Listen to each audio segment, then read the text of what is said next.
औज़ुबिल्लाहिमिनश्शैतानिर्रजीम बिस्मिल्लाहिर्रहमानिर्रहीम। जिम्मेदारी कबूल करना ये बहुत बड़ी बात है।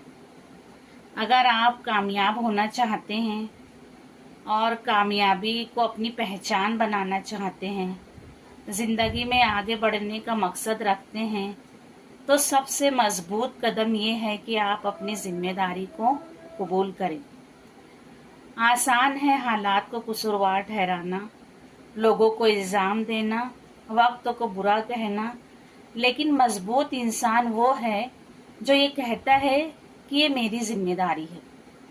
जब हम अपनी गलतियों की जिम्मेदारी लेते हैं तो हम कमज़ोर नहीं बल्कि सीखने के काबिल बन जाते हैं।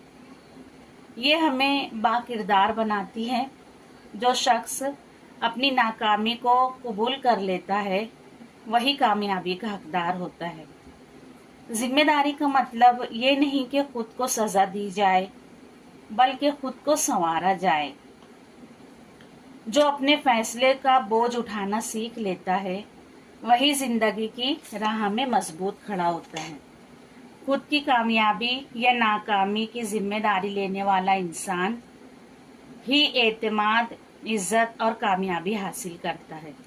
वीडियो अगर पसंद आए तो लाइक करें, शेयर करें, सब्सक्राइब करें। Thank you.